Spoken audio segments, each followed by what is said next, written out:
But John, as always, is going to let us know for sure because he's our stream verifier. That's his official title. Yes, we are indeed live. Yes. Hey guys, Happy New Year. How are you? Good. How about yourself? Well, I'm here and I'm excited. I'm over the flu from Nurgle. I think I almost died. You got struck down by Nurgle. Yeah, 16 days. Forgot about that. 16 fucking days with the flu. It was awful. Man, if you were alive back in, the ye olden times, you'd have been dead. Yes. Dead. Yeah, no shit. If this were the old There you world. go. If you were alive, you'd have been dead. Yeah. Fair enough. So let's make our rounds. James Payne, lighting master. How are you, man? How's stuff? Doing great. Didn't get the flu. I'm wondering if you have a trip to China coming up or anything. No, I don't. Thankfully, we don't do that anymore. But yeah, that would. I don't want that. I don't want that at all. How's Geshwin feeling after this last episode? Is he doing okay? Does he remember what happened? I was gonna say there's a lot of puking and beehole invasion last session, but I am alive and surviving. In real life, I am also alive and surviving. That's actually pretty accurate too. So outstanding. What about going back? So sorry, I jumped ahead to Gesh when I was like doing the Freudian thing. Tell me about Grimwald. Like, what's his headspace after that last encounter with the rotting bull? How's he feeling?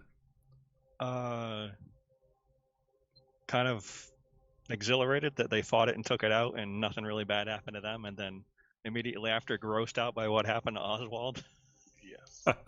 Fair That was enough. horrifying. Yeah, it was. The toga party was my favorite bit of that episode.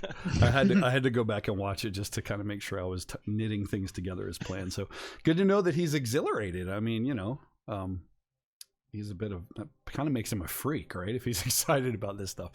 How about our halfling friend, Eric? First, how are you doing, man? How was your New Year? How was your holiday and all that stuff? It was good. It was kind of busy, but it was good. Went to visit some family out of state, and everybody got sick, which is not good for the holidays. Wasn't me. Was not me. Nope, it was not you. It was not your Nurgle stuff. It was mild. But it's looking like a good New Year. Awesome.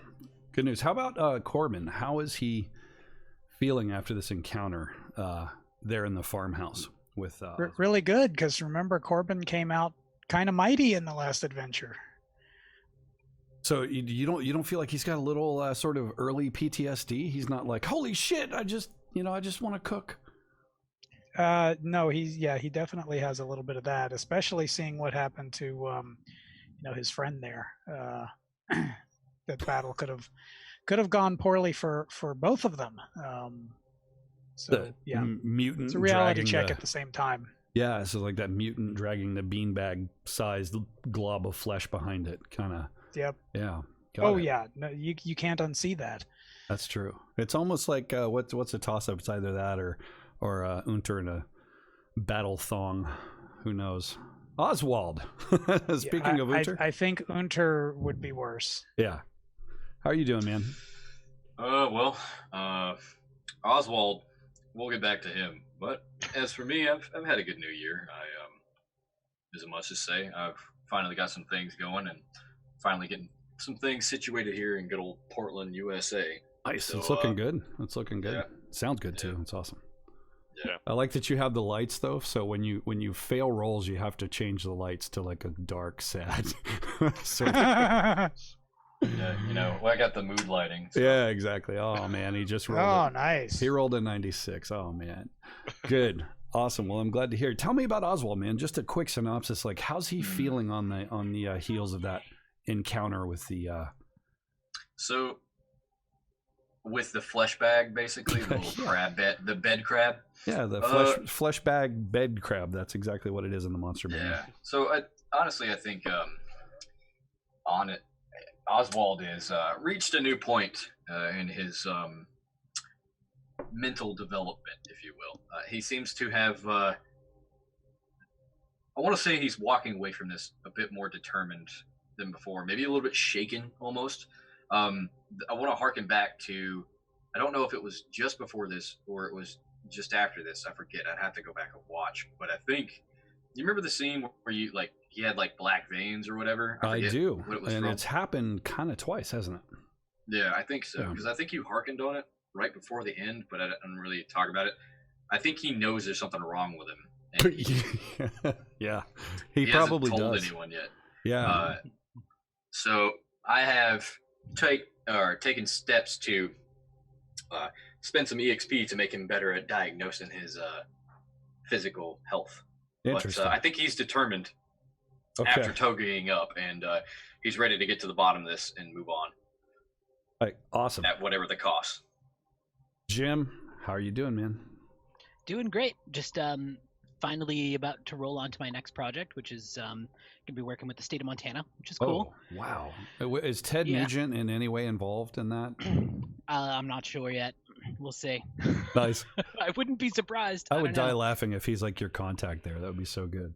Yeah, that would be a little weird. But it's probably going to mean a couple trips out to Big Sky, which is nice. It's beautiful out there. I went a few years back and it was good. Aside from that, everything's groovy, man. Holidays were great. New Year's been great so far. Everything's good. Awesome. Glad to hear it. So Bartleby, last I remember, Bartleby was overcoming from just vomiting everywhere, like Yep. being overcome with sickness. How's he feeling? Where's he at in his head? He's at the point where he's pretty much willing to do whatever it takes to get out of this bubble. Like, this is a lot more than he signed up for, and he's like past his limit. So he's out. Like, you know, I'm not like saying, oh, my character would never play this game. I'm just saying, like, he's desperate at this point. Yeah. Well, I mean, yeah, it's definitely oppressive, and all the things are getting worse around you at that, which is a big deal. Very cool. So I'm glad we're all back. So this is, I think, episode 11, man, of this campaign. So it's been a little over a year, I think, since we started kind of planning and figuring this out. So let's celebrate by making things even more fucked up, shall we? So Hell yeah, let's do it. sleep. Fitful escape from the nightmarish moments that you and your companions endured only hours ago. Oswald and Corbin in the fever-pitch battle with a gruesome abomination that may once have been Farmer Jessup Stoller's family member. The creature was a stinking, slime-covered remnant of humanity, perverted by whatever evil sorcery has cursed this place. Grimwald and Bartleby and Geschwin faced off against the rotting, reeking, ruined carcass of Carl, the family's prize bull. Named for the Emperor, of course. In its undead rage, it nearly did them in, but you prevailed. The farm was quiet after that. Still, almost enough to hear the rot creeping in from all sides through the cracks in the wood. Despite the decay, the farmhouse has offered you something vital in those moments. Quiet place to recover and plan your next moves. Maybe it was the shock or some other witchery that overtook you, but sleep found you all. Geschwin, you awake to a noise, a creak, something unfamiliar, one of those circumstances that happens when you sleep in a strange place. Your eyes open, looking around the farmhouse. I'm going to assume, actually, Corbin, that you would not have stayed upstairs with the remnant of the snot. I'm going to move you downstairs. You wake, though. Your companions are around you, some snoring. The halfling snores really loud for such a small person. That's why we're separate floors. Yeah, right. He's sleeping on the beanbag upstairs. You wake up, though, this odd itch behind your eye. You blink and try to kind of clear it, right? You move your hand up and rub your eye slightly, and you feel a spine. Almost like, not quite as stiff as a cactus, but it's protruding from between the eyeball and the eyelid on the bottom. Oh my god. You sit up. What do you do? Everybody else is sleeping pretty well. You're not sure what's going on. You can see just a little bit from the weird, diffused, almost green light shining from the dome above. Moonlight. What do you do? Wow. Well, I'm gonna try to breathe for a second and not just immediately start hyperventilating about something growing on my eye. I'm gonna try to remain calm. Okay. There's nothing attacking us. Give me a cool check. Okay. Let's just get right into this Cool shit. check? Yeah, give me a Get cool right check. into it. Fudge. We're gonna have to come back. Yeah. Any modifier to save him? Yeah, it should actually be pretty easy. You just woke up. You're not sure even what's going on. You're pretty groggy. Okay. I'll So give us a shot. I take out like my dagger, not to do anything drastic, but to try to like see it, like kind of reflect. Is there enough light to do that? Not so much with the dagger, but you do remember there is actually a small mirror attached to the wash bowl, right over by the counter. And it's ironically very close to where the halfling is snoring his ass off. Yeah. Okay, I'm gonna try to politely, quietly go over there, not to raise alarm at this point. I'm hoping I'm half dreaming at this point. Yeah, the floor Seen a lot of squeaks. messed up stuff. Floor squeaks a little. Okay. You step over and kind of everybody's snoring. There's probably somebody that kind of moves. Yeah. And then I'm going to kind of take a deep breath and then lean in towards the mirror and, I imagine like now, like go like that and try to look at it closer. Yeah. So you lean in, and as you pull your eyelid down, you see something withdraw slightly.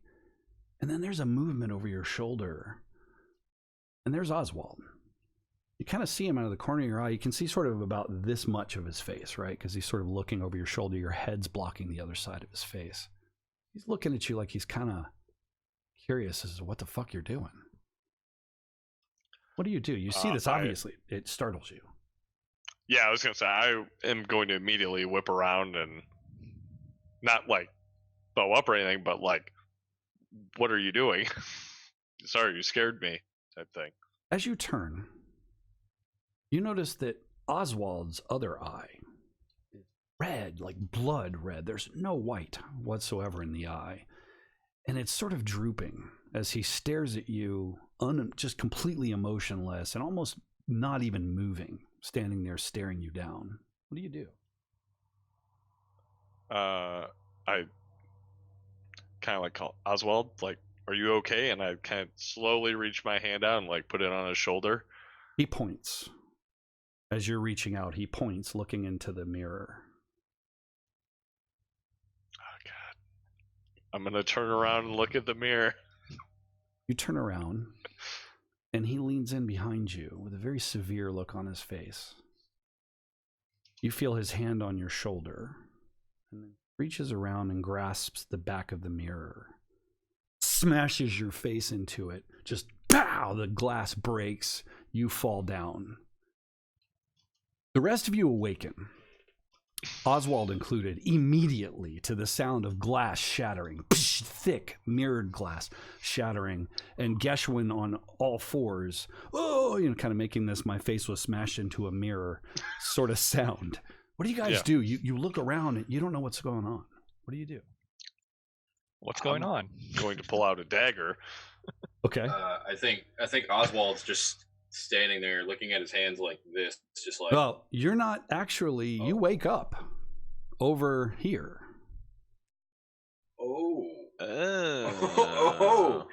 So Oswald looks to everyone, and you have Oswald, no idea what's happening. Is that Oswald in a toga too? Yes, he's in a toga. Okay. No. So here's the thing: you wake up from a slumber. It was a rough slumber, but you haven't moved whatsoever.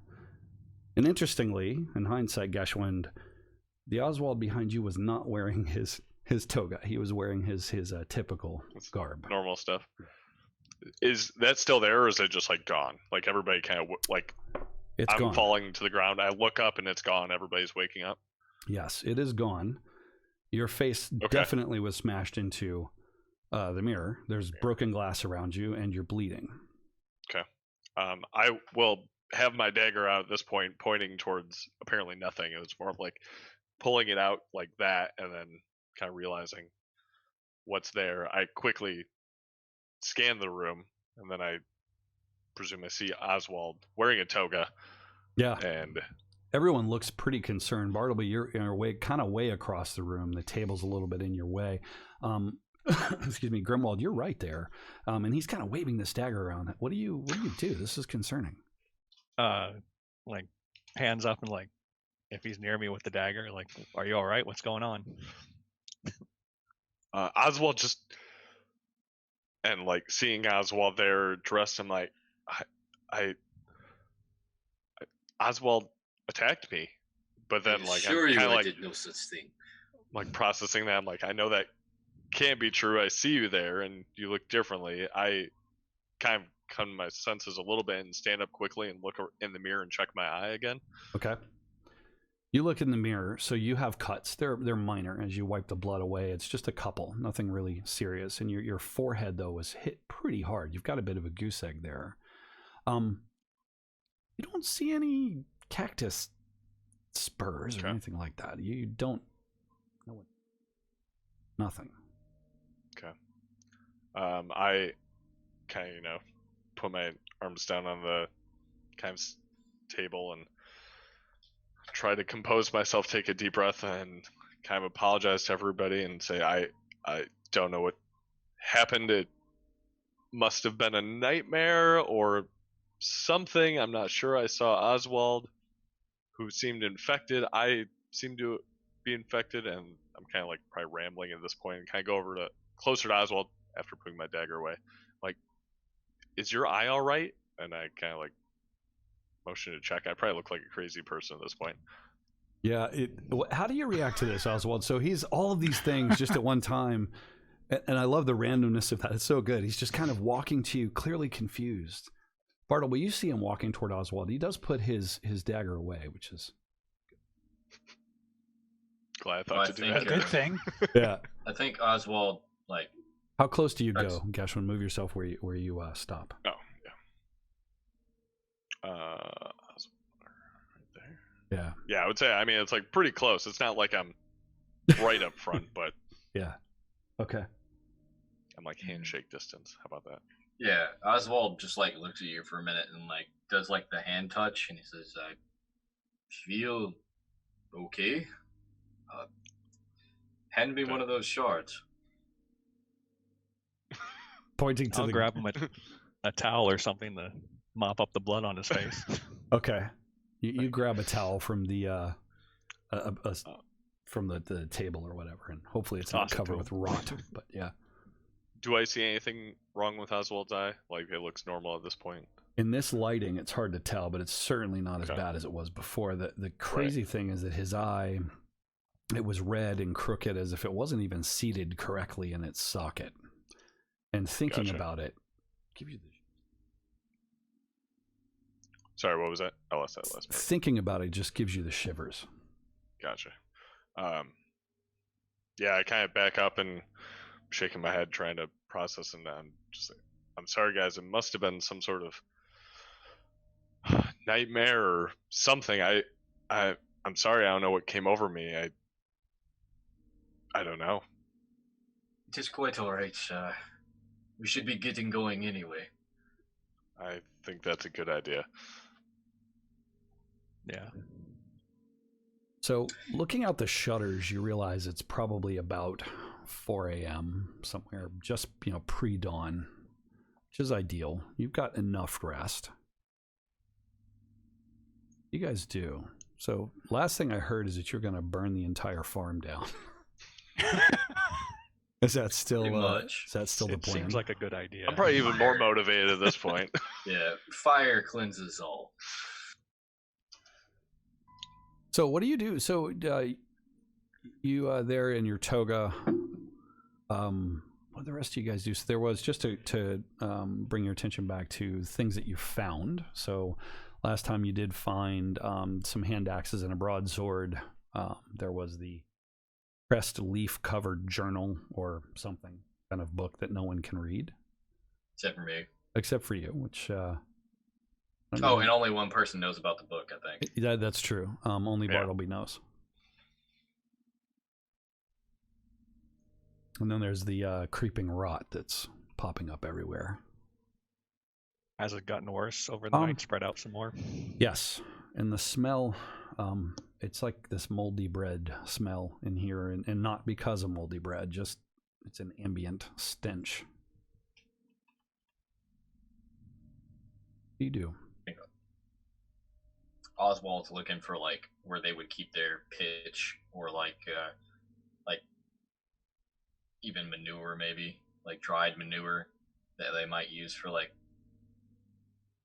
making like peat moss or something. And yep. He's gonna like start stoking a fire in the main cabin. Like right in the middle of the main cabin, or are you going to like in their like little oven hearth thing, and like okay, like yeah. You start a fire in the hearth.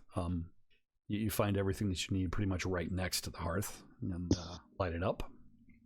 It's at first it's kind of a small, gently burning fire, but then very soon you have something that you could cook a pot of your grandma's favorite stew if you weren't trapped under a dome.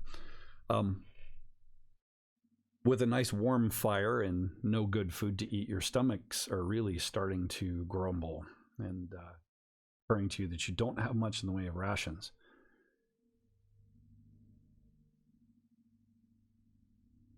We can't hear you, Jason. Can you hear me now? Occasionally drops. That's weird. That's a Zoom thing, I think. I was saying that you have no food. You have no fresh food to eat, so that's going to be a problem. Let's see. I think other than trying to look for something right now, I think we should just at least try to get a meal in. Is there like some sort of preserved vegetables or like anything that the farm would have on hand? Maybe like a Bailey that has like, or like a silo that might have like some oats in it or something. Give me a perception roll. Let's see what you can find. Let's see what kind of interesting things you find. Now that we have a moment to actually investigate the farm in total. Go into it. Give me a second. Can we just all help out and look for breakfast? You can. There's got to be food around the farm somewhere. So, sadly, as you kind of spread out and look around, there's some moldy bread, some rotten fish, as we talked about before. Oswald, you do find a couple of jars underneath the shelf, kind of like off to the side for long-term storage of some sort of pickled vegetables. The perception roll is important, though, because what you notice when you look closely at said vegetables is that there are these very, very tiny hair-like worms swimming about, slowly, deliberately, as if waiting for you to enjoy them. You're starving. Yeah, so Oswald just, he has like the eureka moment where he finds it, and he's like, and then he like, on closer inspection, he looks at it, and just starts breaking all of the bottles. So you see Oswald raise this, jar, and suddenly just, says some sort of curse under his breath and just starts kicking in. Yeah, nice. And it's maybe in like his like native language, which is Bretonian. He just says some like curse word and throws it and dashes like 3 bottles or glass jars of stuff on the ground and curses. He has like a straight up mommy dearest fit in the middle of all of this. Got it. Okay, so what now? Sun will be up soon. The catacombs lie to the north. Not sure what the rest of the farmlands around Feldwig look like.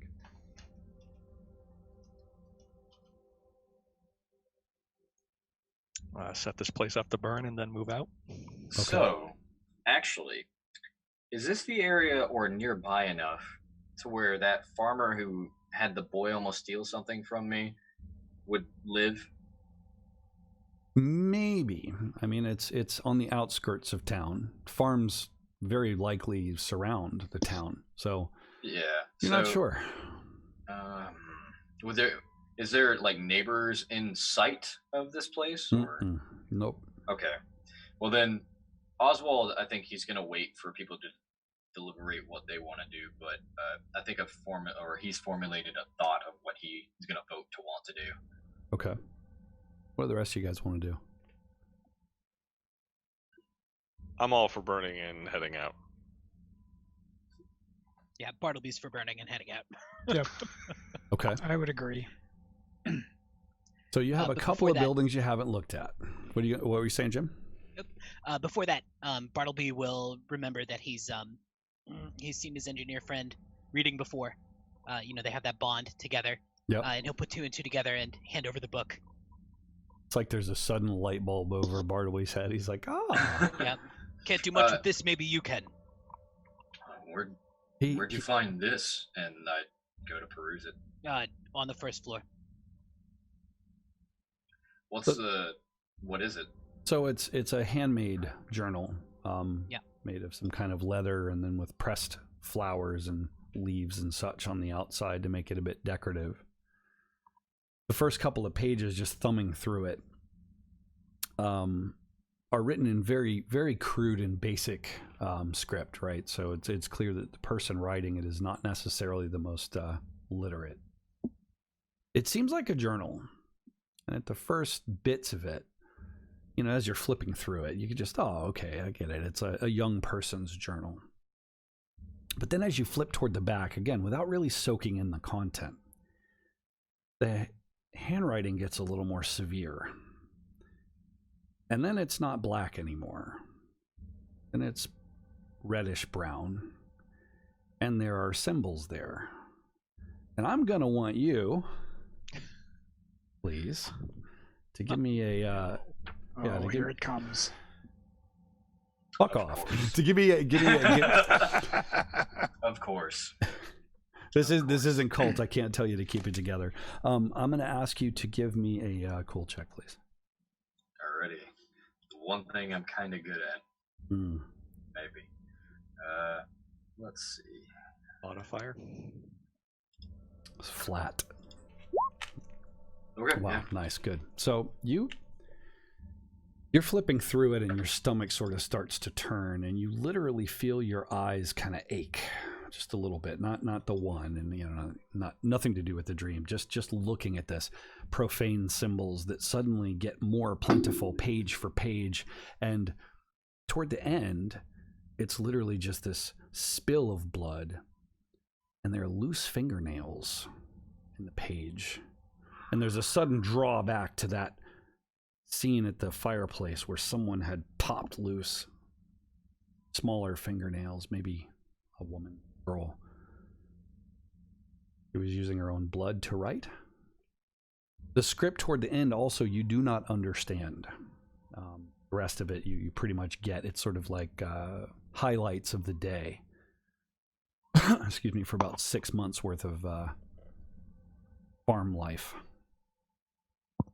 As you read it, the rest of you notice his expression's growing more severe. What do you guys do? Bartleby's just going to take a step back. Yeah, can we tell, just kind of like staying watching, like can't read. He seems very focused, but then I think we can probably tell that it's becoming blood and things like that. Yeah, you get that as he's flipping through it, he grows concerned, right? His facial expression goes from inquisitive to like, whoa, and then disgust. So, at any point in this, does it start to, when it starts to change, is there some sort of like clue about the events of the day, or like, had anybody dropped by, or like, had this person, whoever wrote it, I assume it might be a little girl, wrote it and like, said that, oh hey, like a village elder popped by today, or Sabine popped by today, or talked to my father, or is there something like helpful in there, like like maybe she hid something away, like a sweet or something, or like something edible, or maybe like some sort of like notation about something about the farm that I could like pour over and just try to find something else about it. Sure. Because obviously she wouldn't know, or we wouldn't know, but there might be something in this before it starts to get too out of hand and the profane symbols show up that I can actually pour into and locate something or find out something. Is there any thing like that, or Sure. So can I make a roll for that? Yeah, I don't even know that you need a roll. So you start where the symbols are, right? And you're looking at those, and you kind of go backwards from there, trying to figure out where things break. The one thing that strikes you is at first it looks like symbols and sort of this weird circular kind of interwoven patterns. And then suddenly you realize it's a repetition of just a handful of words. The Father is coming. The Father is coming. His garden awaits. Father is coming. The Father is coming. And it just repeats itself. Going backwards a bit, you'll notice that there's some script. It says, Hadric came. Lizzie loves Hadric. Hadric is going to take us all back to the before time. But then, in amongst that, the Father is coming, sort of in the margins or in between the lines of text. And the handwriting is almost completely different. You notice this. It would take you a little while to read much more. What do you do?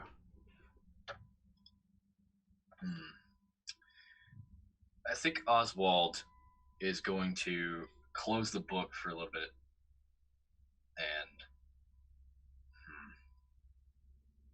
no, that's definitely not Oswald. Oswald's gonna study this book even more so people can move on in a different scene. Like he's gonna look at it and he's gonna pour over this and try to remember if this name is important, if he's run into somebody like that name.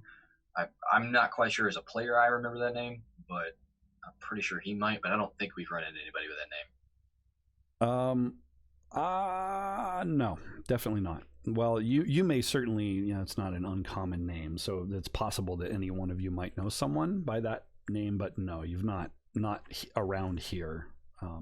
Certainly nothing to do with Feldwig. What are the rest of you guys doing? So Oswald's kind of there, and he's reading, and he's thinking. He's sort of, I think I heard Grimwald say that he's piling up wood from over by the fireplace all around and getting it kind of ready to burn the place down. Yeah, kindling and wood at the other buildings and stuff to burn it all down. Okay. Do we want to look in the other buildings before we light them up? That's what I was just going to ask. I don't think we want the barn. I think the barn is covered. I don't think we checked out the top building there.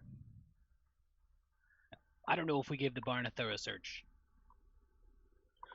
It was mostly just the bull. Yeah, I'll look around. We can look around. Just a Probably quick check sprint just in in, case. sprint out. Fair enough. Let's keep to at least two of us. Yeah. Together. Yeah. While they do that, I'm not going to go into this house, but I'm going to try to peer in the windows. Okay. So you're going to move up there. So Oswald, I'm going to ask you to do one thing for me while they're walking away. You're kind of focused there, give me a endurance test, please. Challenging, so no modifier. As you read through those symbols for a period of time.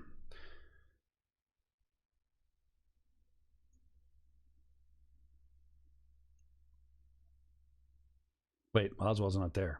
Yep, he's either wearing camouflage. No, he got consumed by the book. So we'll come back to those guys. So Geshwin, you go up to that door. It's actually a very large sort of double door, and you can smell exactly what the building. It's a stable. And standing, not about to fight a horse. Standing with its ass poking out of the stable as it would, a horse. And it's kind of wavering back and forth, not making horse noises or twitching its tail, and it doesn't regard you in any way. It's just facing away. Does it look rotted? How bad does it smell here? It smells like a combination of horse shit and decay. Absolutely. So as you it's like going to the zoo of the undead as you look at those things. Hey guys, look at this one. He says, "This could kill us." Where's Bartleby? Yeah, by the way? I don't see him on the map. That's enough for me. Where'd Bartleby? Oh, he's still there. Okay. I back up. I don't want to even try to get the attention of the horse or anything. I'm like, there's another whatever abomination horse in there. I'm not about to fight a horse. We already did the bull. I say we burn this building down. And until you realize the horse is fine and you burn a horse alive. Jeez, guys. I'll take that chance. So, Oswald, what was your... I asked you while you were gone. I didn't realize you had stepped away, but I need an endurance check, please, as you continue to read through some of these passages. Okay. Alrighty. Well, there goes nothing.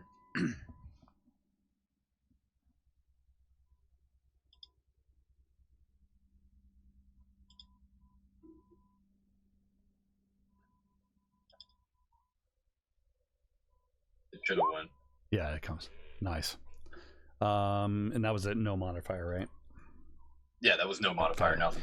So you're reading, and man, you're awfully resilient as you read through. God only knows what this stuff says. Corbin, what are you doing, by the way? All this stuff has happened, and you're just kind of there, sort of watching it. Are you whipping up a batch of muffins with moldy bread and some... No, I don't know that I trust any of the food around here, given Oswald's reaction to it. So what are you doing? Your buddy's sitting over there reading, and kind of the interested party that is Bartleby is sort of watching over his shoulder. Yeah, I think I'm going to go outside and see if I can help the others either explore or pile up wood or something. Nice. So you walk out just as Geschwind is talking about this rotten horse. I'm not going to fight a horse. We just fought a bull. So you walk in right about that time. Move yourself to where you are, if you would, just so I keep shit straight. Yeah, I'll wander this way. He runs right through the wall. It's fantastic. What's that? No, I'll go through the door first. And what's that about a horse? If you want to see what the bull looked like before it died, you can go look at a horse version. No. Actually, you probably haven't seen the bull. That's the bull we killed right there. Yeah. Actually, I don't know that you've been outside. Yeah, there's this mound of sort of actually, maggots and I haven't been outside, I don't think, since they fought the bull. I'm guessing you got the Cliff's Notes, right? So, standing out there, the sun is starting to come up. The thing that really kind of strikes you is that it's completely diffuse light. So something is accumulating on the dome. It could be just particulates from the air. Maybe it's some snow, rain. Who knows? But it's smoke from the village. It very well could be. But what you're looking at is this almost like this night of a comet, sort of amber light shining through. Makes you feel oppressed and just completely trapped, because you are. Oswald, what do you do? So you read. You get the general gist that at some point this person seems to have started randomly writing something about the father is coming in and amongst various other seemingly unrelated things, and the handwriting is completely different, much more sort of skilled, you would say. Not like a scribe, but real sharp edges, precise edges. I think Oswald is going to, let's see. I think he's had enough of looking at the book. He hasn't ordained anything useful from it. But I am going to make an attempt here of, when I shut the book, I'm going to roll the prayer skill, which I do not have, but I'm still going to pray. Okay. So give me 1 second.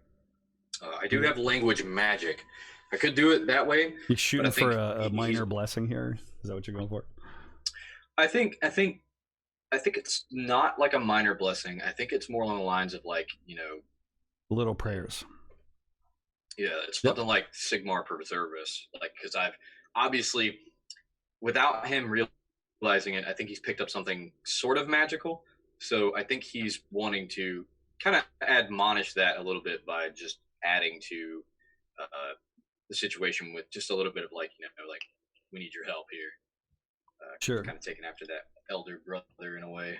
Sure. So just so everyone knows that there's actually a little option rule around this, which is that if you pray in a blessed place, which just is not exactly that, there is a chance that your prayer will be answered. But so yeah, you say your prayer, right? It's a litany that you remember learning when you were young, that is supposed to drive nightmares away. You say it.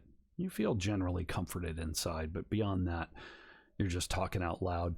Bartleby, you hear him start to pray as he kind of, bows his head. What do you do? Bartleby's gonna subtly ready a hand axe just in case. Oh, that's awesome. It's like he's praying. Okay, I'm gonna whip out a hand axe in case I have to cut his head off. Just in case. Just get the visual In case right. those prayers are dangerous. I just picture Bartleby the can camera. hear that he's praying to Sigmar, so he knows that he's not like praying to some like profane god or whatever. But the fact that he's praying tells Bartleby that he's worried about something might happen, so Bartleby's just going to be on edge. Nice. So I could picture the camera kind of panning out, right? And he's praying to Sigmar, and Bartleby's there with his muscles tense, raising up this hand axe. And then he gets to a certain point in the prayer, and you kind of lower it like, okay, it's going to be all right. Yeah, we're not going full Lizzie Borden just Bartleby Borden took an axe and gave the engineer 30 whacks. Okay, so you say your prayer. You kind of close the book and put it down and say your prayer. You do feel, as you might, right? If you're a pious person, you feel Sigmar's presence. And what do you do? Well, I think Oswald just plugged his phone in. Nice. I think Oswald is going to close the book, and he's going to look over at Bartleby and say, "Do you mind if I keep hold of this?" By all means. If you can make sense of it, even better. I do not wish to delve any deeper into what I've found, but I know that it's dangerous, Bartleby. And if I ever open this book again, without you looking at me doing it, you need to stop me. All right. And you've got the hand axe behind your back. Like, okay. I totally wasn't about to do that. I fear, and like he closes the book then and like turns around as you like slowly put the axe away. No, but he does get very solemn with that in his voice, and he kind of before he even turns around. I think what is here shows a great misfortune. This might point to the one who started it all. I'm starting to piece that together. Someone created this bubble, this dome, if you will. We're trapped here for a reason, and I think that reason has to deal with this caravan. I'm almost certain of it, but I can't prove it. Wonder what the fat man's hiding from us. Something not good. Either way. And where he's hiding it. No one will ever know that question. I'm sure he doesn't even know. So the camera pans over outside in this weird, diffuse amber Night of the Comet kind of lighting, where Corbin and Grimwald and Geschwind are standing around this carcass that is the bull. It's writhing with this sort of rot and maggots. It's kind of hard to be around. I seem to recall you guys might have lit it on fire. I don't remember. What do you do here at the rotting farm as the sun is now maybe up? It's hard to tell. Well, we want to check out the barn real quick, just make sure there's nothing of use. Real quick. Yeah. Okay. Can't go to the door. Maybe we each kind of like push it in slowly. I don't know if we've even bothered to close it after the bolt charge. Oh yeah, Yeah, that's a good point. it's standing open, and actually one of the doors Okay. is even kind of hanging crooked. Don't show Oswald because he'll fix it. But yeah, you step in. There's a strong enough smell of rot in here, where this thing was kind of just, apparently its entrails kind of came out of its body cavity when that opened up, and they're kind of piled up between the pillars. Probably Hopefully any other monsters that were in here crept off into the night. Yeah, it's as you walk in, you see a rat scurry off out of sight. To the north, there are some bags of feed. So, basically,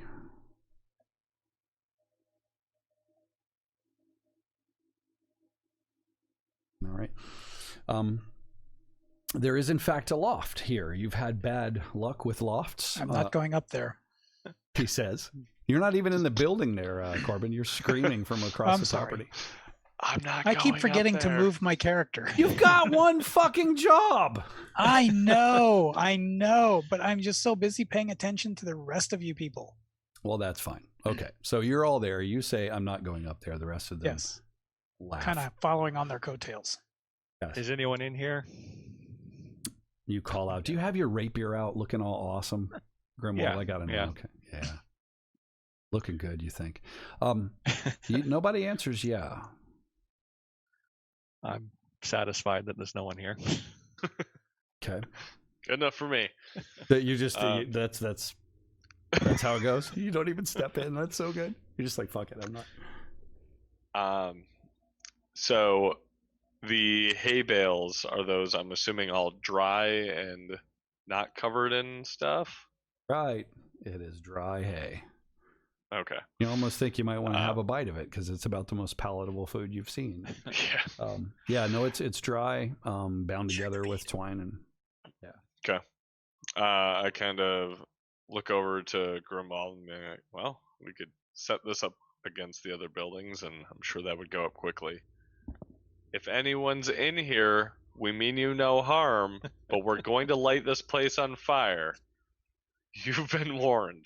Because I wanted to be good about it. We had such good intentions coming into this farm to, seek, survivors and things like that. But now I'm a little too wary to even go above and beyond. We okay. can move some of these bales of hay to next to the other buildings and set it up. Are there any Good. shuffling noises or anything as they're calling out? Are they getting anything's attention? No, so as they're calling out and kind of moving around, you do hear some scuttling, probably rats, vermin of some kind. From where you are, you can't really. So there's quite a lot of hay, if you notice, there by the loft. You can't see underneath the loft, so who knows? There could be something under there, but if there is, well, they're not calling out. They're also not trying to eat you, which is pretty cool. Well, that's the thing I was Okay. more worried about. Yes. No, there's definitely nothing trying to eat you yet. I don't want to give anything the opportunity.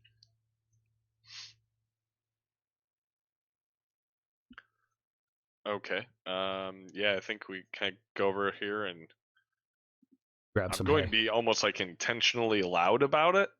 Just that we're moving it, because I do in my heart feel bad if someone is here, Yeah.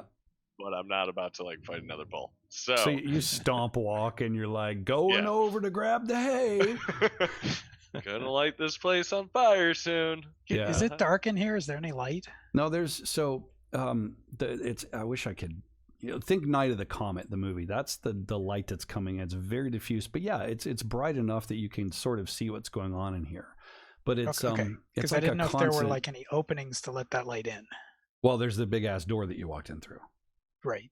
So there's that. But no, otherwise there's not a whole lot in the way of windows. But that right means here. it's going to be dark under the loft and That's in the area where right. they're moving into. Right. True. Yes. You walk up and do you grab a bale of hay? You might want to Is that stay you- in the light, guys. That's a fair point. I'm gonna just grab the hay bales on the outside and not go underneath it or anything like that. I only need Right. a bale or two. Yep. So you drag one away. As you do so, the light kind of does spill under there. Give me a perception roll. I love the picture I get of the halfling standing by the door, like, hey guys. I'm going to move further in. Okay. But behind the column. Kind of reluctantly moving in as he. Yes. Do you Doesn't hear anything? Nope. I try to provide the extra eyes in case something. I don't want them to be surprised. Yeah. So you stand by the pillar and you're looking. Give me a perception roll. Yours is going to be difficult. Which is what? Mine is 20. Right? Minus 10. Minus 10. I'm sorry. Yeah. So you James, I've asked James to keep me honest with my numbers because the more wine that goes in, the more things I forget. So something about your vantage point, Corbin. You drag Geshwin. You drag the hay back, and it allows further light to spill in. And actually, one bale tumbles down from behind. There's something on the ground. It's empty underneath there. This looks like there's some things, Corbin, stacked up behind or against the back wall, probably tools and various odds and ends used for farming, right? Some sacks of this, that, or the other, barrels. But lying on the ground in what would appear to be a sort of a clear area underneath there is just a form. It's a familiar form, and it troubles you a bit. But you think someone's laying there. Gosh, when you drag the hay out, you take a couple steps. There's somebody or something under there. What do? You got the hay. You hear him say this. He points. I drop the hay and, as manly as I can, scamper away. Manly scampering roll, please. No, okay. So you dodge away, and what do you do, Grimwald, the fearless and most handsomest? What do you do? Rapier ready, I go over there and peek in. So I say Geshwin's like, fuck this, and scampers away, and you move in. So you move in very slowly. Knowing what to look at. The first thing that you look at is going to cause the need for a cool test. So, and I'll describe what that is based on your roll. What's the modifier for this one? This one will be challenging, so no modifier. I hate you. Thanks. Okay. I'll use a resolve to not lose it. Will you? Oh, yes. Man. Look at you. So remember, you do have points. So you feel that fight or flight sensation creep up your back. You feel that kind of warm tingle up your spine as you see what is clearly a dismantled corpse. There are burned candles arranged in a very specific pattern here. I don't know what that, obviously I have no context to get what the pattern is, and they're burnt almost down. And the corpse at this point is black and desiccated. It's been here quite a long while, it seems. And it's just been cut to ribbon. Head is kind of lying off to the side. The body cavity is cut open and clearly had its entrails splayed out. You do. But back away from it, and they're dead. Someone did a ritual or something, I think. We should just burn this place down. You detest this, Grimwald. Yeah. What do you guys do? I continue moving the bale of hay to the other building. You pick up the bale of hay and kind of go walking out, at which point Bartleby and Oswald rejoin, having resolved to meet up with the rest of you. Prayers and stuff having taken place. You're arriving at about the point where Grimwald is dragging the hay out, so you're not entirely certain what they've found. I'm guessing you get them up to speed. Yeah, there's a body underneath the loft there. Okay. Bartleby is going to slowly approach and get a look for himself. Before you kind of go up, I'm like, it's the body, but it was like ritually murdered and stuff. Like, I'm not even looking at him. Like, I just yeah. You can. Yeah. You sure? try to stop him. Do you go despite the warning? We should get out of here. Says Oswald from the door. What do you do, Bartleby? Do you just the curiosity take you over and you move forward? Yeah, curiosity takes me over. Give me that when you step in, I think Oswald definitely does follow you as he says that, and he's got the book in one hand and just like walks past all of you.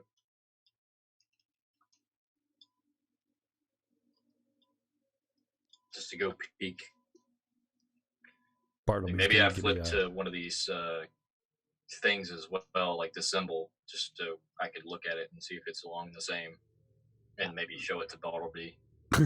It's like you're like a kindergarten teacher shows a book as she's reading it. You're like, "Hey, everyone, look at the corrupting influences. Look at the corrupting influences on this page." So yeah, Bartleby, give me the cool check. Oswald, give me a cool check, and then we'll see if you want to hang out here and any modifier to mine? It's going to be challenging, so no, just 0. Okay. Ooh. That's really bad. So you fail. You look at this, and the first thing, it's almost like your vision zooms in on the scene, and you see these candles that are burned down. They're in a very specific pattern. Doesn't ring a bell in terms of the arrangement, but the corpse is just torn apart. And who could do this? Well, a woman. Ugh. And you're just overwhelmed. Absolutely overwhelmed. Oswald, on the other hand, is like, yeah, it's fine. I love corpses. I've seen some shit today. Yeah, out of all people, I think Oswald's okay with everything that's happened in the last 24 hours. I'm pretty sure everything else is just normal to him. I was going to say, at least this is a normal murdered corpse. Yeah. At some point, even trauma nurses and stuff like that have become jaded. Usually not within 3 days, though. Yeah. Yeah. Usually takes a while longer. But fair enough. So Oswald, you're okay. So you're just bewildered, Bartleby, and overcome. How do you react to that? You just step away. You try to stop Oswald from getting in the middle of that. What do you do? Bartleby just kind of covers his mouth with shock and takes a step back, startled. But he's not going to try to stop Oswald. Grimwald, you get to the edge with the hay at this point, and you're on a mission. Oswald, what do you do? You step up underneath there. It's going to be kind of hard without having an aerial view to really get the layout of these candles. Yeah, I think Oswald is, because of his nature, he's going to go investigate the chopped apart corpse and the number of candles and whatnot. Maybe he has some sort of I know in his own bag he has a piece of charcoal that he can write with. So he writes this symbol on the back of the book when he gets in to look at it. Alrighty.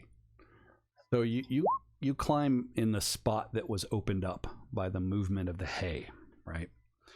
And basically you're looking over the corpse that I described. It's sort of dry for the most part. It's been a while. One thing that strikes you is now that you're under here, on the back wall, clearly scrawled in blood, maybe with a severed body part. In fact, you notice the severed foot that's been discarded that was probably used to scrape the words into the wall. The Father is coming. What do you do? You feel trapped all of a sudden under here. You continue to investigate. What are you looking for down here? Give me a sense of that. Are you picking apart body parts? CSI Feldwig. Oh, that's good. No, I think his initial thing was he wanted to see the area and see the symbol that it draws. Maybe there's not anything of value that he's looking for. If something piques his interest, sure. But maybe a blade or something that was used to cut the body apart, or some sort of memento, maybe, or. Nothing of the sort. You do notice lying loose between sort of where the head is and the neck, the stump of the neck that was very rapidly removed, shall we say. There is a leather thong, so a strap, right, with a wooden, little piece of wooden jewelry hand carved. It says Mina on it, and a little heart. I think with a grim note, he's gonna reach in and pick that up, and then not pocket it, but respectfully wrap it in a little bitty cloth and put it away somewhere. you do. So you take that aside. Otherwise, it's clear that all that was left were the candles that were no longer needed. I think. Oh, is there any like fresh candles or like ones that could be used? Not under here. There may be elsewhere, probably in the house, around stores. I'm guessing you would have found those like in the kitchen or something. Yeah. Well, in any case, I think Oswald does just like he had closed the book back then. Hang on. You're making a funny sound. I know, and I know we captured that in the stream, so that's amazing. That was not. I knew I shouldn't have given him that book. Yeah, if you read the book for too long. Your mic, it's doing it again. Hang on, your mic is glitching on us, man. You're like a chipmunk. Did we lose you? Now you're muted. He's muted. All right, so while you're sorting that out, let's say that was really kind of. I know I shouldn't have given him that book. I'm giving you so far. Bartleby yet again gets the quote of the day. So while you're figuring out the audio there, Rivers, what are the rest of you guys doing? So he's under there digging around. Grimwald is walking back and forth and setting up hay next to the wood bits of the house. This should be better. Yep, that is better. Yes. Yeah. I don't know what that was, but That was weird.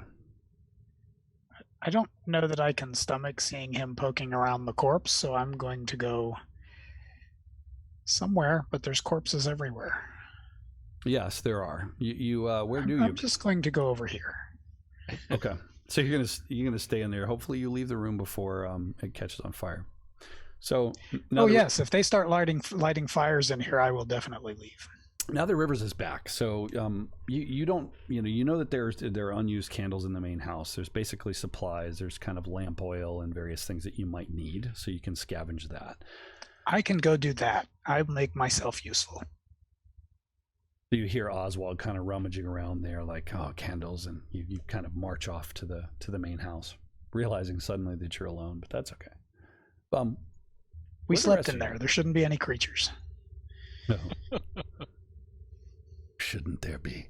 What do the rest of you guys do? So, long story short, Oswald, you don't find anything other than this dead girl. You have her memento that maybe you'll give a proper burial and say some sort of prayer for her. It's clear that she was murdered here before all this began. There's no doubt in your mind about that. Yeah.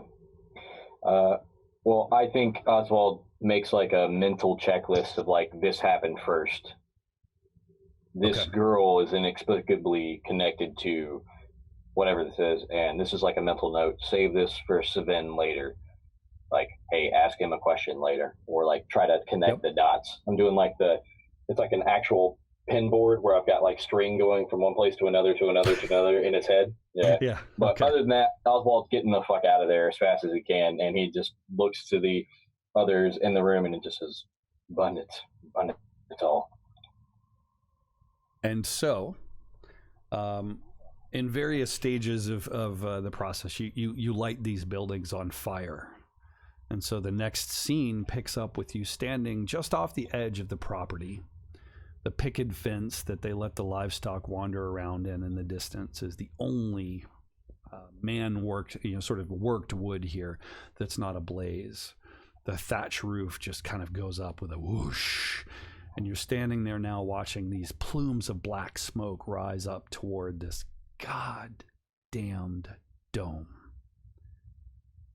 Where are you going now? Your shelter is on fire. You know that there's some catacombs to the north. You gather there's a little footpath off that may lead to what might be a stream, maybe some fresh, which is another thing that you're dangerously low on. So I have to be curious, does the horse make horse screaming I'm on fire noises, or is it quiet as a dead horse? It makes this horrific hollow noise. It's not at all like a horse would make. It's more like the thing that was inhabiting the horse makes this hollow, and someone's watching. Then it dies. Hey guys, thanks for hosting us. That's pretty awesome. What do you guys do? Watching the rotting farm burn and all of the horrors hopefully burning away from your memory with it. I think the visit to the stream might be a good idea. Oh yes, there's gonna be a bathing scene if I can get one. Dear fuck. Dear fuck. Like a slow-mo, like a shampoo commercial, like, oh. Okay. So you head down the path. It's not terribly far, and you can infer that there is in fact a stream. Just the shape of the land tells you that. You make your way kind of as a tight-knit group watching, and kind of there's no wind. It's completely still. This amber-colored air around you. You arrive at the water. It's not moving because it can't move, because its flow was trapped in between one side of the dome and maybe the next. The water's still and looks just unnatural, right? It's just kind of sitting there, almost becoming fetid. And as you approach, you notice along the sides of the water, down where it's muddy, the banks of the water, it's got this kind of mustard-colored foam. Not a lot, but just bits and pieces that are kind of solidifying at the edges of the water. There's also a crane there. It's sort of a human-powered crane meant apparently to kind of dip large amounts of water into big buckets. And I will show you a map actually while we're at it. It looks like, let me make sure. It looks like the endgame map that you can see everything on. So there is a footbridge. So there is a footbridge. You guys should see yourselves at the south end of the map there. Basically, the crane is there to the north. It's kind of a chopped down tree and kind of stump there. It looks like they've kind of had some burnings going on. You get the general sense of what's going on with the land here. There's an area where you could probably cross the stream. Crossing the streams is okay in this game. But, with a wagon or horses or whatever. Yeah. Yeah. Yeah, that's true.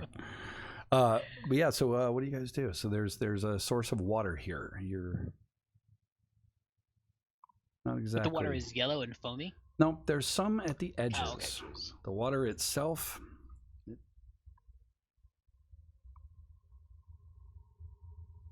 We can't hear you. It's got a watery look to it. Looks like water.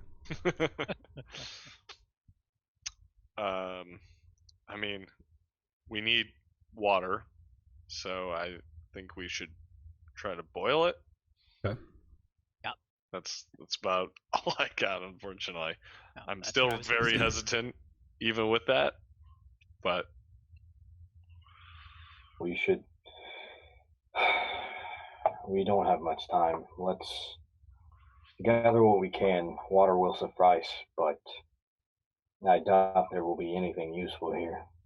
We should look around for something that has been unboxed. Maybe some fungus, or maybe some bark that we could make into some sort of ground meal. I don't know. I'm not good at such things.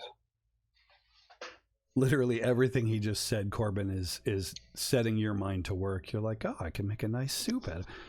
What do you guys? So you get some water. So you just woke up, a couple hours ago at this point. You're parched. You're hungry. And there's some sort of catacomb thing ahead of you that you're going to need to be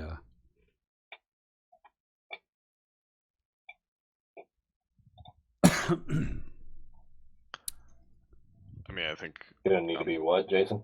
well nourished for. I think I've got my noise reduction turned up too high to get rid of the beer fridge noise. I'll fix it next session. So no priorities. Yeah, exactly. Beer fridge, noise reduction. Actually, I'm gonna go up over here. And what is the container made out of? So it's basically banded wood. So it's like a barrel, basically. And you've got rope, and basically you can kind of dip down and then lift it up. And it seems like probably they park a cart here and cart in larger amounts of water for animals. It's actually pretty interesting from from an engineering perspective. I kind of like start to do that thinking, okay, yeah, I'm going to boil water. And then I realize, what am I going to boil it in? And I kind of look around and I'm like, Corbin, do you have pots still? Yeah, back at the wagon. But you don't just carry pots around everywhere you go, halfling? I was hoping. No. Yeah. There are, I will give you this. I There's have a my pot portable back at the kitchen house. in my backpack. You know, I could whip that out. There's a pot back at the house. It's on fire. Yeah, it's on fire. Well, I think I have like a flask or a ale bottle that I can fill up with water, and we could set in the fire, and like let me go back and look. I believe so. Yeah. You got a metal flagon. Let's assume that probably those of you who are drinking men carry your metal flagon. I'll give you that much. So you can get a little water. Not to belabor the point, you start a fire, and you figure you'll boil a little, and disperse that, and then, kind of repeat the process. So you start your fire, and there's now a little smoke rising up. Probably about 5 minutes into the boiling the stuff process, you hear there to the north on the other side of the path this movement. Now there's no wind. The water's not moving. There's a crunch. Very decided, heavy crunch, followed by yet another crunch. Those of you who are hunters would realize it's probably a large animal. I'm going to quickly, I guess, kind of try to like cover the fire and kind of duck behind if this is like a rock or boulder type thing. It is. It's tall enough that there's one a little further over, Geshwan, that you could kind of because that one's kind of low. Yeah, and just be like, guys, there's something over there, and like I'm probably being more paranoid and afraid than everybody else, but I'm like, let's try to avoid bull situations. You scatter. This tree-looking thing here, is that a stump or yes, a bit of a tree? This is a stump. Stump. Okay. So I'm smaller than him. I could probably hide behind this rock. You could lay. You'd have to lay down though. I can lay down. Okay, so you scatter. So Grimwald, you're there. We kind of, as Geshwan scatters, he kind of kicks some stuff over the fire. There's not a whole lot to cover it with, but and just hauls ass. And what are you doing? He's like, oh, there's something over there.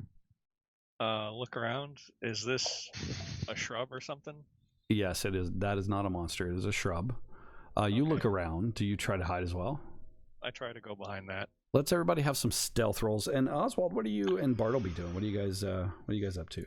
Oswald just walks over and sits down on the stump and is like looking at the mechanisms for the engineer. This like thing. He doesn't even care at this point. He's just you just let your friends scatter. You just let your friends scatter around you.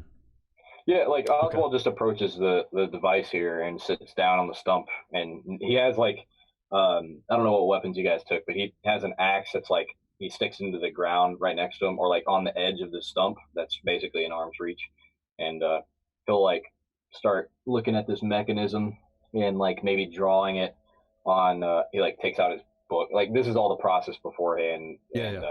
He's got his book in his lap. The axe is right next to him in the stump, and then he's sitting down, like drawing it in the book. And then when the thing happens, he just kind of like looks up and like rests a hand on the axe. He's not going to get up and move. He's just going to stay still. The T-Rex phenomenon. Yeah, do you put your book down? You put it. How do you handle that? You leave it. Oh no, Oswald's got he's got the book held out in front of him like this, and then like he hears the noise and just looks up. Okay. Like. Got it. So everybody else is scattering. I will. Let's just assume that you don't need stealth rolls because Oswald's right there. What about you, Bartleby? So you're kind of there next to him. You see him sort of look up, and your friends just haul ass and go different directions. What are you doing? Bartleby will keeping an eye on Oswald. Will take out his axe and sort of peer off into where the noise came from. Got it. So the noise, it seems, for the benefit of the stream, is coming from kind of up here in the northern area on the other side. There's the wagon trail kind of leads between trees, so it's a bit of an arch, almost a natural arch there that you can see up into. It sounds like someone walking in the underbrush.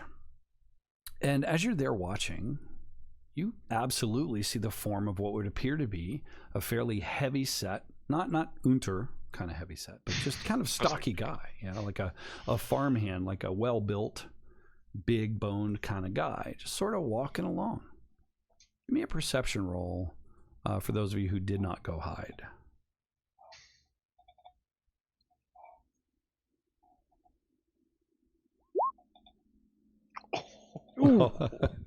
Oh no. You explode. Yeah. I'm blind. You start throwing up again. You just start throwing up again, Bartleby. It's like, I don't know. It's just, no, you are completely mesmerized by God knows what. You tell me. Tell me how I should adjudicate this failure, Bartleby. What are you doing? Bartleby is just completely not paying attention. Like he's just like in his mind, sort of going over the events of the previous day, and then this desiccated body that they discovered, and he's just completely distracted. Got it. So, and so to reflect the immediate punishment is if you have to go to combat in the next 3 rounds, which you probably won't. Yep. Not, you will lose the initiative just to represent that failure. Yep. Oswald, where did you land with your perception? I don't see that up there.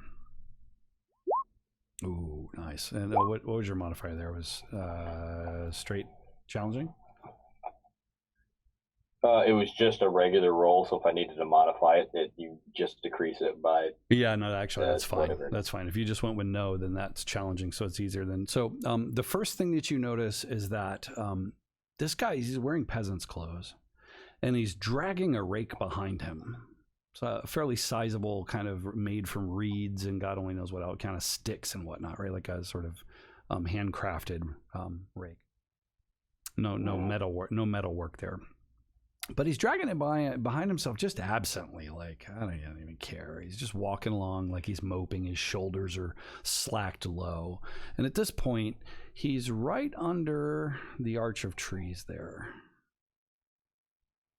Do I notice with the critical success? Yep, I'll let you ask three questions. Okay, so does he walk with a like a gait or like an odd gait, or like does he like slouch or like kind of like do like a motion to where he's like hurt or something? He does walk with a very distinct gait, yes. He walks slouched. He seems tall, and he's bent over at a very strange angle. The one thing you notice is as he walks, there's an odd shape to his head. And the shadows cast by the light here make it hard, but it's almost like a sticking up at a weird angle. But then it's not his hair, it's flesh tone.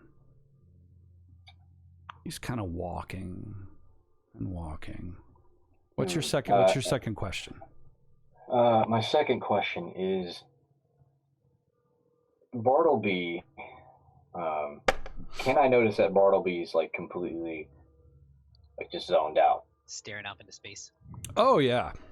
100%. He's looking at some other stuff. He's like looking at the up the stream at this point. And with the third thing, as he comes finally into view, what manner of horrible affliction can I spot almost immediately? Is there like blood dripping from him, like little droplets of like dark shadowed stuff, from what I could tell, or like does he favor one side, like when he does his gait? So he steps out, dragging his rake behind him, of course. It's just like maybe he was badly injured. He doesn't look rotten, exactly. His face, there are heavy shadows on his face. Deep pitted eyes, like maybe he's very tired. He walks forward. You notice his hair is kind of long and stringy. He's wearing a hat, as many farmers do, right, to protect themselves from the sun. And he steps into view, and he stops. And his shoulders slack even more, and he kind of turns and looks at you. You can almost imagine if you were next to him that he pops his neck. You do. He's studying you. I think Oswald just looks over at Bartleby and like he does like the nudge, like he taps him on his knee because he's like standing next to him, and he like points at the guy, and he's Oswald says, "It is nice of you to join us. We heard you coming for a while now. Your name?" He seems to listen to what you say.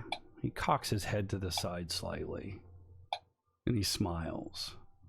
A crooked jaw. Not sure why. Maybe he was injured.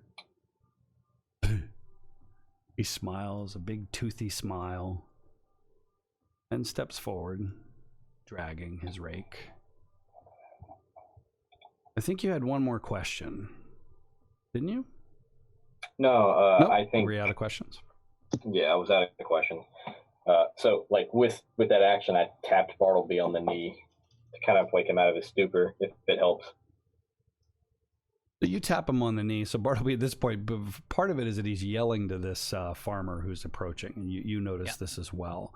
From your vantage point, you notice that he's dragging a rake. He's dragging it in his left hand, which would be kind of this side. You can't see his right arm very well. It's like he favors that as well as he approaches, and he walks up to the edge of the water.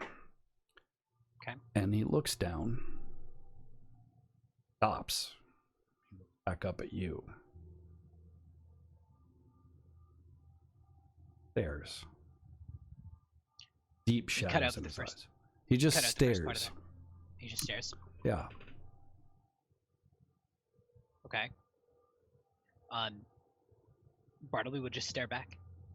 You kind of stand there and He's stare. not a man of many words, yeah. Yeah. Oswald, what are you doing? I think at this point, Oswald, like, thumbs the book closed, sets it down beside him, and he goes over to start working this machine. Oh, well, very well. If you do not wish to speak. You go look over and haggard. start working the machine for the water just to kind of see what's going on. Okay. Yeah, like, to cut, like obviously, I like, unhook the axe from the thing, and I, like, bring it forward with me and, like, bring it next to me. My stuff. I leave the book where it is, but, go over to work the machine to, like, lower it into the water and, start trying to raise up some and say, you look haggard. Where have you come from? You're trying to look as casual as you can. Like, you're working, you're making small conversation. Grimwald, from your vantage point, give me, please, an easy perception check. As you step out from started behind the walking bushes. out. Yep. 'Cause he addressed him. Like they're chatting. Yeah.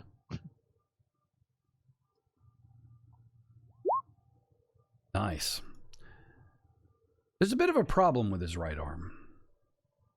It doesn't end in a hand. It ends in some sort of hook-like sort of barb made of maybe bone or something that's kind of protruding from what has been a sort of a glove. Picture a glove that's just been burst open from the inside of flesh.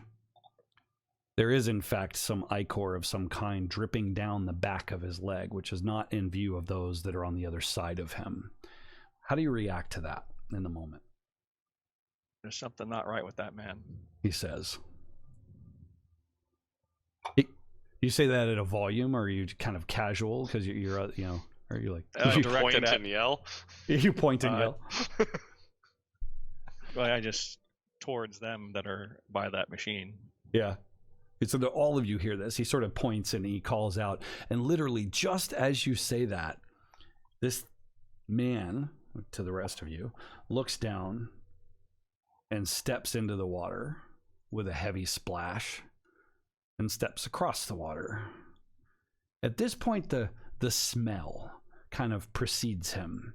It's this smell of infection, the smell of pus, of a wound that's not been cared for. It just wafts in as if carried on an unseen wind.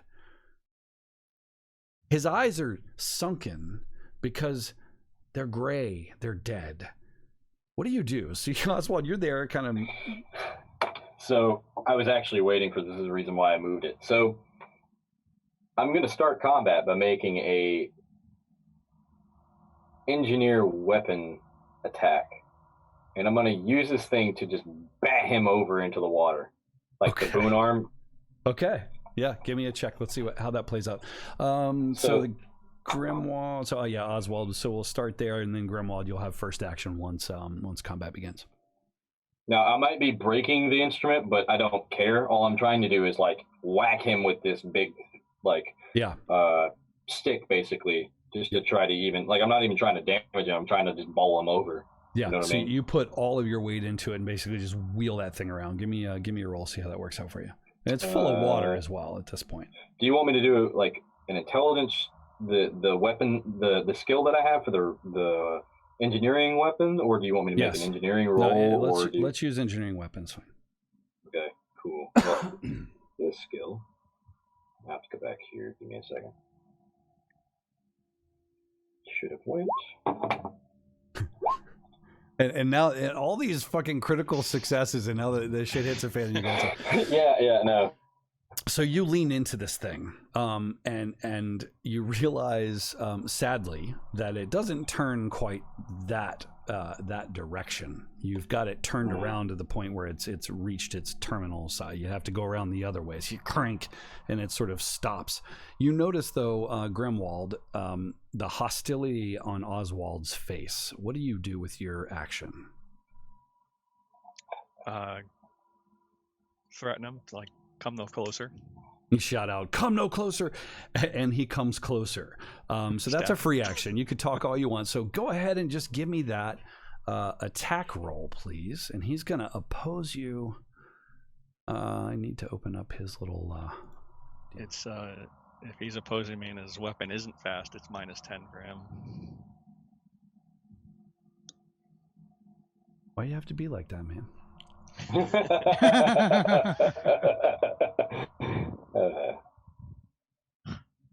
Oh, fine, I'll take -10. Sorry. So Bony Talons fails, you succeed. So nice. So you swat him with your rapier, hitting him in the body for a total of damage of 8. He's going to soak 11. up 11. Why is there 11?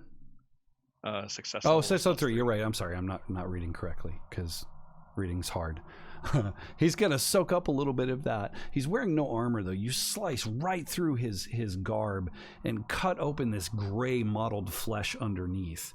And there's just a sort of sound as his entrails kind of pucker out of the hole.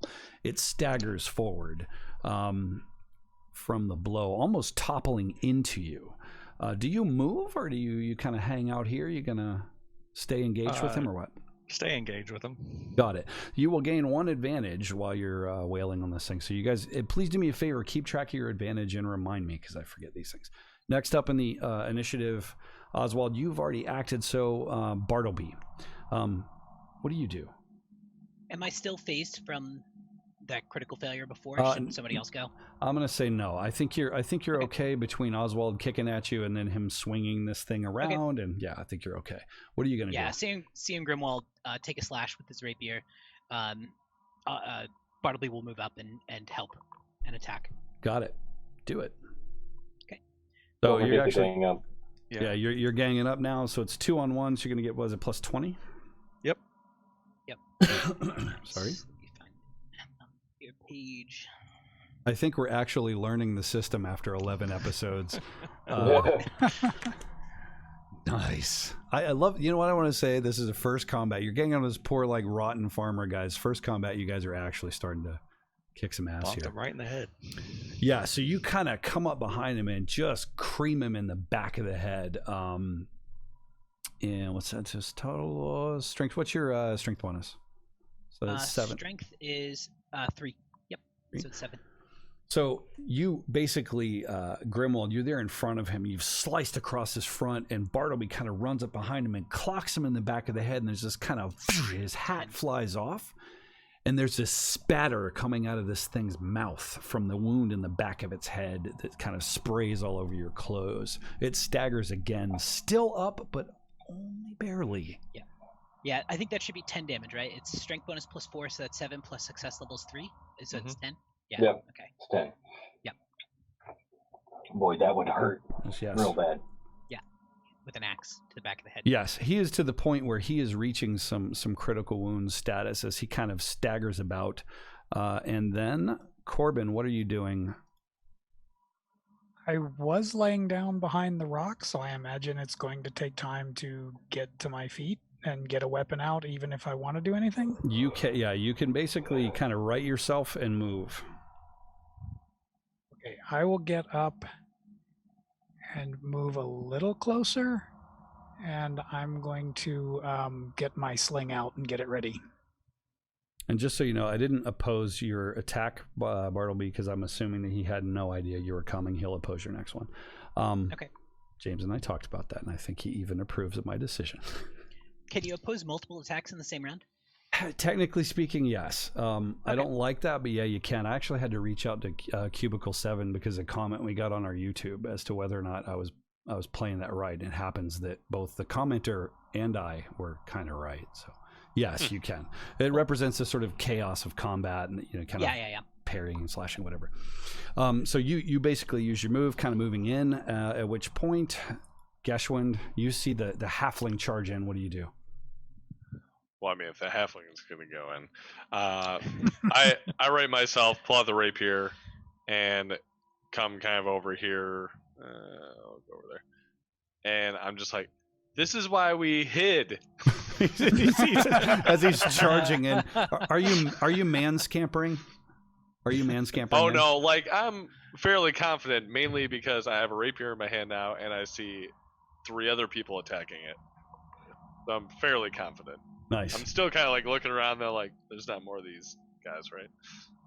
So staggering and kind of wavering on its feet as you're kind of all converging around it. This thing, its scalp just kind of starts to part, and you see this sort of horn shape kind of start to protrude just slightly as the side of its face kind of droops, and you hear this low.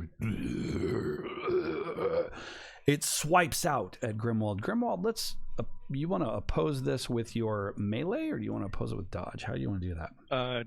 Does the advantage count for this too? You do have, actually, you would have advantage, and James, Bartleby would have advantage as well. Yeah, I'll oppose it with the weapon. Okay.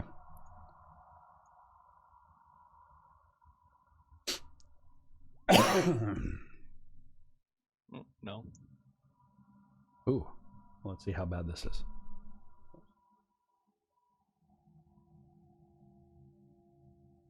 Character sheet just got wacko. Hang on, guys, that's weird. Okay, it's back. I had to reload it. Like all the buttons went away.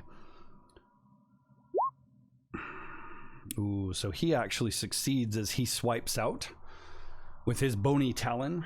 So it's 4. That's weird. I think there's something going on with that formula. There shouldn't be 2 success levels in there, should there? Well, no, I'm reading that wrong too. So it's 4 or 5. It's just telling you what the success level is. Yep. So like we don't need that extra success level in the damage profile. We can, because it tells you automatically now.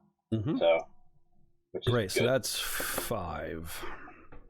Okay. You're gonna soak that with. So that's in your body. Are you wearing armor? No, but 3 toughness, so 2 damage. Yep. So you, as it swipes out at you, kind of shifting its shoulders and using its weight, more of its entrails peek out of the hole that you made. It boosts your confidence a little bit. Now note that you will lose your advantage because you lost that opposed test. But it swipes out at you and does kind of minor damage, slicing across your shirt. Initiative rolls over back to Grimwald for normal initiative order. What do you do? Revenge. So at this point, you're still 2 to 1. So remember, you get plus 20. You don't have the advantage. You get plus 20. 9 on the right arm. Oh. Yep, for sure. A 9 in the right arm, and you gain 1 advantage. At this point, though, you're going to give me a critical roll, a critical hit roll. Oh, I forget. We have a thing for that, don't we?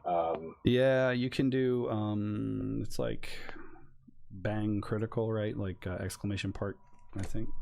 Critical roll, isn't it? Something like that.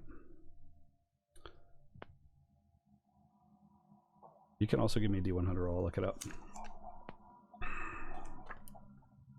If anyone out there in the chat land knows what the command is in Roll20. It may be different between games, so. No, well, it's based on that. So 40. This is where we slow down a little bit because I'm used to using that too. I can try and just Control F it on my phone because I have the rules up because I'm ever studious. Yeah. 74 to 178. Never mind. Sorry, guys, on the stream for the lag. I think it's exclamation point crit and then but I found it. It was an arm. I know the crit failure one is bang oops. Yes, So. yes, it is bang oops. So it's going to be bang and then crit, and I think like paren left arm or something. Anyway, you hit in the right arm. You rolled a 40. So basically, you slash it right across the right arm, and remind you that was its bony talon. And so I'm going to interpret kind of the critical here. Basically, it just slices the end of this thing right off, creating a bit of a stump. So you kind of get poked and kind of not sharp and jagged anymore. The thing doesn't even react though. You slash it, you hear the splash of its of the stump of its talon in the water. What do you do, Oswald? You use your move action at all? Are you stay engaged? Oh, you're talking to him. Yeah. I'll move up to there. Okay. I will. Basically, Oswald looks at the device that he was trying to use, realized it would not budge that way, shakes his head, picks up the axe, and charges. So you are now 3-1. Well, it's actually because he moved, I think, because... Yeah, he shambled away from me, so it's 2-1. Until I get my move to move back up. Plus 20 for your attack. Give me 1 second. I was looking for the ruling on that, but there is here. If I can just get over to it. And, so you run up. Are you while you're looking? Are you tickling him while you're kind of sorting that? About to attack you. I've got it. There we are. Should have went through any second now. Yes, no, maybe so. No. Yeah, should have went through. Nope. That's dumb. Ah, there it is. Bing. If it would actually go through Roll20, that's cool. I was having issues earlier where buttons were disappearing. You may have to reload your character sheet. I don't know. I think that's what there I we go. just did. I failed anyway. Did you give yourself your plus 20? Oh no, I didn't. I didn't put it in. So yeah, that's actually a success level. So 8 damage to the left leg. Oh wow! So critical wound, second one, left leg. At this point, the creature just collapses. Its guts hanging out, completely overwhelmed. You basically cut it right between the sort of cartilage. Not taking its leg all the way off, but it just topples over where it just kind of writhes around, making a sort of pus noise. The remaining scene is of the three of you congregating around it, just kind of butchering this creature. Gosh, when you arrive at the point where it's just like, it dies. I like the idea of Bartleby just like double handing it and like just cleaning the head off is like me and Yes. Just poking a bunch, and we're like chopping away, and like maybe we get lost in it for a second, and like Bartleby just comes by, like ever the stalwart one just like chops his head off, and it stops or something. Like He's there with his Gets arms dead crossed. already. Yes. So Bartleby, you deal the killing blow, just absolutely turning him into the printer from Office Space. Exactly that. Good. So you create quite a mess, and it dies. This farmer. What do you do? Won't it ever stop? You have some boiled water, just enough to get by. You know that to the north is very likely your destination, based on your assessment of the caverns or the catacombs. You know what? Does anyone know how to fish? I'm not gonna eat anything out of this. I'm gonna change the campaign name. Next time it's gonna say the Fish of Nurgle at the top. Yeah. Oswald's just like, I'm starving, but we should use the bridge and find some way to bridge this water. We shouldn't walk through it, you're correct. Yeah. So just looking over the farmer real quick, I'm assuming there's no pouches or anything on him, but how long is that rake? It's decent size. It's sort of your human size rake, so probably maybe call it 5 feet tall, something like that. Yeah, about. I mean, you did. You gonna take that rake. Nice. You had a shovel. You killed the bull with, right? You might as well. Yeah. So what are you doing? So Corbin, as you think about this, right? Like you obviously have culinary skills. And though you generally don't gather your ingredients, I would allow you to make a hard test to try to find something edible, if you want to give that a shot. Because you, of all people, are Unter Wagner is probably hungry right now, but you're second only to him. Okay, yeah. Let me see if there's anything edible around this area. You start wandering. Not too far out of sight, I would guess. What would that be? Outdoor survival. You could use outdoor survival. If you have it, I will allow you to do a hard test against cooking just to represent your familiarity with ingredients. And what's a hard test? Minus 20. Yeah. Minus 20. Yeah. It's a hard pass on the sauteed mushrooms. As long as they don't come off of the corpse. Yeah, fucking. It's the good shrooms. No. God. Nice. Okay. Okay. Oh yes. Well done. So you find a particular root. You find the top of the plant first and realize it's kind of over there by the trees to the south where you are. Something in the general vein of a potato or yucca or something like that. And you look at the dirt around it. It seems healthy. There's no pus. Shouldn't be pus in dirt, but there is sometimes. You find the root, and you find actually quite a group of them. You might be able to whip up somewhat of a potato soup, sort of something with this. Some wild onions. Hey guys, there's some food over here. Everybody just turns in unison. Yeah, Yes, please. Yes. Sprint over. I picture he's just pointing at these little plant tops, and you're like, "What? Look, guys." Start digging them up. I can So- turn these into something edible. Yes, please. Nice. So we are at 10:50, and the next bit of adventure is long. So I'm going to call it here, but I want to know a couple things. What are you guys thinking of doing with you have your potato soup? It's going to be delicious, just like Chunky. What are you doing next? I'm guessing you're heading north to the catacombs. Is that the plan? That makes sense, yeah. Yeah, we have to see this through. Got it.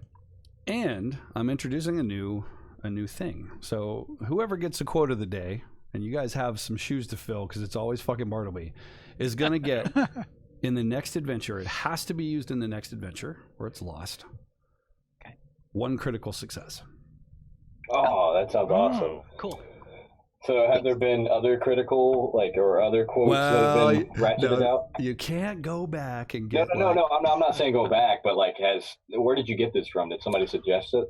No, I kind of pulled it out of my ass. But there are other streams that do similar things. What it is a reward for role play, getting into that character, doing that thing that makes everybody laugh, doing the thing that grosses everyone out. I don't know, that thing that's most entertaining. So Bartleby, you've got one critical success. Use it wisely next session. Awesome. It's like inspiration. Yes. Yeah. Cool. And we're going to go a little higher on the XP as well for 175 for this 175.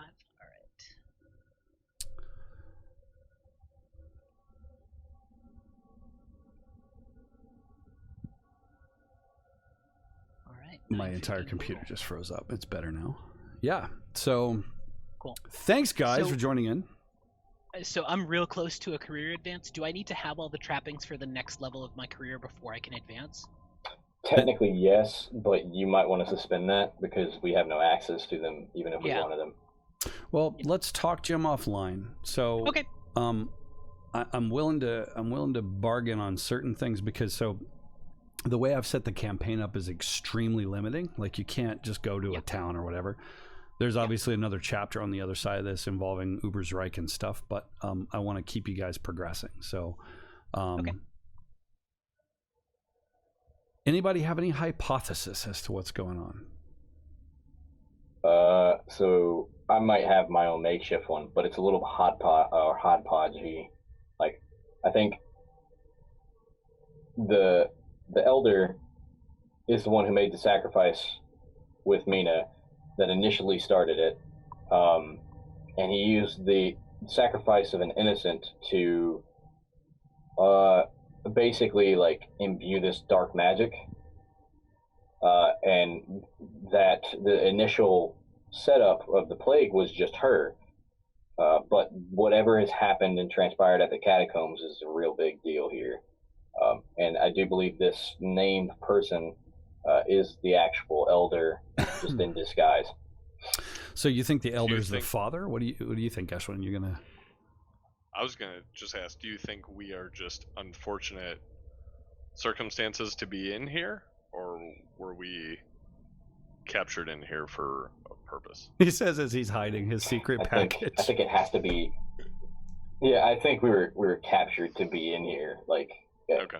There's got to be something keeping us here specifically with all these, NPCs, as I'd like to call them. Remember that Unter said that it was urgent for him to get to Ubersreich. Right. Or there was something bad that was going to happen. Perhaps whoever's trapping us here is trying to prevent him from getting there. Mm-hmm. I mean, God only knows what's happening to the poor big guy. And how many of the livestock he's consumed in the last, say, 24 hours. He doesn't get infected. That's going to be worse than the Balto fight. Oh, yeah. I wouldn't want to fight him. At some point, it might occur to the villagers that he'd make a pretty good meal, too. Oof. Well, they'd have to get through him first. Only if they're on the keto diet. I mean, that's one of those things. Too soon. Long pig. long walrus or something, yeah.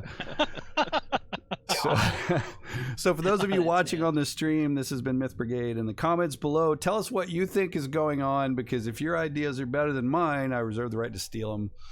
And that's what will be going on. Yeah. So I'm gonna end the stream here and talk to these guys in private about stuff that you're not allowed to know yet. So see you later.